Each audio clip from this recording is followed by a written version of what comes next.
Hi, I'm Carrie. Once again, we're on the trail of looking for Bigfoot, Pikuni Bigfoot, and we have a guest with us. I'm Joe Wagner. I'm just going taking along today, seeing what we can see if we pick anything up. And we're back here on Cupping Creek, the famous Bigfoot trail. So we're just west of the Bigfoot trail and we're heading up the ridge. And so we're going to walk in that direction to the top of the ridge. Me and Lonnie were here last winter, so we have some winter footage, and now this is spring footage that you get to see on this big ridge here. Just on the other side of this ridge has been a lot of Bigfoot activity. People have had sightings up there, and so we're just going to take a walk up there and check it out. Something was walking through here though.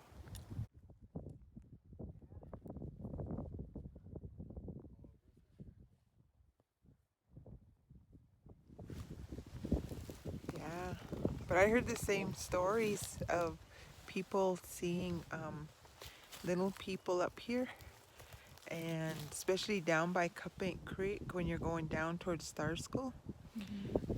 Down in that bottom area, I've heard people talk about seeing little people down there. So you never know. It's always interesting to hear the different stories, and there's different versions of stories too. And it's storytelling is such a big thing with Indian people, especially Blackfeet. We love to tell stories and pass them down. And so we like to travel with Joe, because as we're walking along different areas that we come across, Joe has a story that his grandfather or his grandparents told him, and his dad, and he shares those stories with us. So as you're walking, you're actually, when he tells the story, you're actually experiencing it, as you're walking and you're looking around and you're thinking, wow, right here is where this story took place. And so it's really fascinating. And you can kind of feel it too. Yeah. When you're hearing the stories, and even afterwards as you're walking through here, you feel something. And Okay. Joe has another story for us. The little people, they would, there's a ceremony, tobacco ceremony. They would build these little tripods and put their plant right underneath them where they grew it, and put gifts like little shirts, little tools, weapons, and lay them on the side. Stand there, sing their song, and then walk away, but you couldn't like turn back around. It was like a bad thing to turn back around and look, so you just left and kept walking and never looked back. Then you came back in the later in the year, and then your tobacco would be grown and it wouldn't be damaged. It's really cool. It's a really cool feeling. Except when they were talking about those yells up there on the ridge. Those things probably walk these ridges. You can just see whatever you want. Yeah. Well, we made it to the top of Home Gun Ridge. It was kind of straight up. After we got about halfway up, we had to just head straight up, but we found some good animal trails to go on. But we wanted to let you know that this is not a hiking trail that you normally see maybe at the park or national forest. This is just reservation land, and you just got to make your own way through the brush and up the hills and ridges and find the best route to get up. But we made it up here. Yeah, finally at the top of this ridge, and it's just amazing. And we'll make some video as we walk towards Glacier Park. Yeah, we're gonna show you what it looks like over the ridge, because we're on top and we're gonna look down into Cupping Creek, and you'll be able to see how beautiful that valley is down there.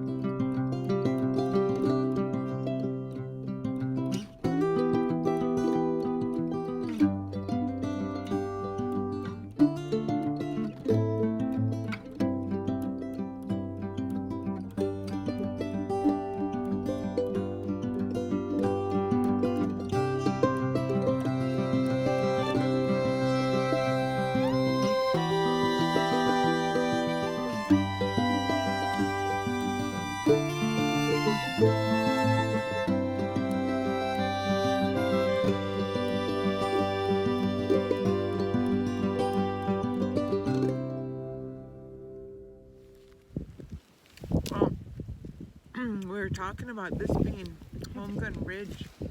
A Home Gun family, they live straight that way. And my cousin also lives there too. And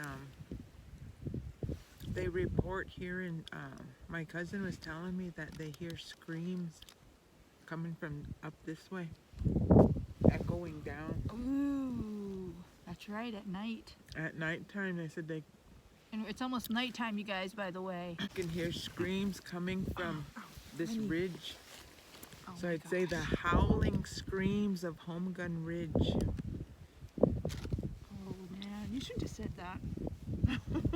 Now, Now we gotta walk back. and it's getting dark. Well, not yet, but it's evening. This is it, isn't it? Mm-hmm. And right over there, we did show you the ridge along over there. And down in that valley is where Carrie Lynn heard that scream coming from last August. Mm-hmm. And it was just making its way down from up that way. It was just getting closer and closer. I think my cousin messaged me. She's like, "We hear screams coming from up that way. Are you at your camp?" And I was like, "Yeah." I was like, "I hear them too." And I shut my heater off and I opened up my window. And that last scream, oh, it's like I was telling Lonnie, I said, it's like the vibration of it, oh, just hit my chest. Oh, I just shut my window and I jumped on the phone. I called my mom and dad. I was like, "Where are you guys?" They're like, "We're just pulling into the house." It's like, "Turn around and come back." There's screams going on out here. So they turned around and came back and helped me pack up, and I left for the night. But man, that was a scary scream. And it was like three, like really just like, rah, rah, rah. I was like, man, whatever it was had to be close. And we're right in the vicinity. Joe said, "I bet you they walk along this ridge because they can see everything that goes on down there." Yeah. That was a little But when we were coming spooky. off the ridge about maybe half hour ago, we heard like Oh yeah. banging, like something hitting against wood.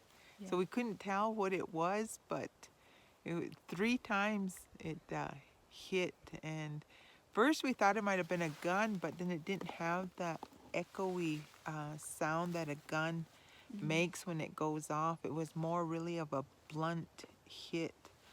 And it was just like three of them, and then it quit. We haven't heard it since. Yeah. So that was kind of interesting. At Those night. ones are pretty tall over there, those trees. Mm-hmm. You could just stand in those trees and look down. Mm-hmm. You'd never know it. That's why they could go through that area too. Over there through Red Blanket, Mm-hmm. cut through, and then down in that, what's that area called over there? That valley on the other side. Down through that. Kiowa, And then 9 miles right over there. and then down into 9 Mile. And there's so many stories over there. All through this area going that way. Here we are Mountains. sitting in the evening of Sunday, May 24th, 2020. Sitting in prime Bigfoot country. Oh, no, what's wrong with us?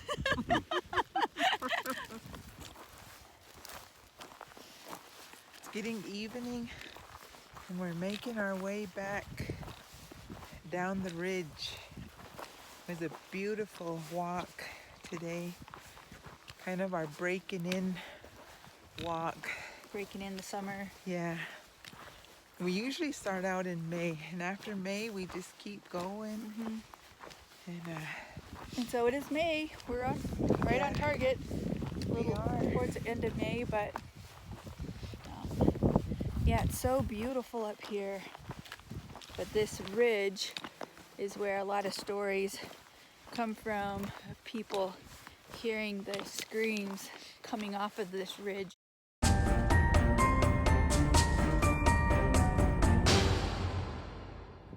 Okay, this story was told to me a long time ago. It happened right down here. They were chasing this Assiniboine. Chased him for days. Couldn't kill him. He was killing a bunch of Blackfeet boys. And he was a shapeshifter. He had a huge bear claw necklace on. And then he would change into a bear and kill a bunch of people and take off. And then finally we caught him right up here.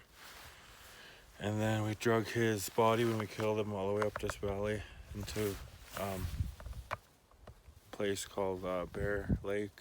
They chopped him up in little pieces and burnt him. And they kept his necklace and made sure no ashes or anything flew off the fire, because he's a pretty powerful person that could probably turn himself into something else. So what time frame? Time frame would probably be before the horse, probably like 1500s.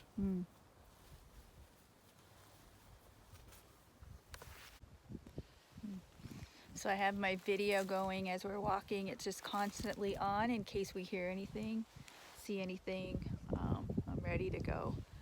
So hopefully we will at least hear something before we get back to the car.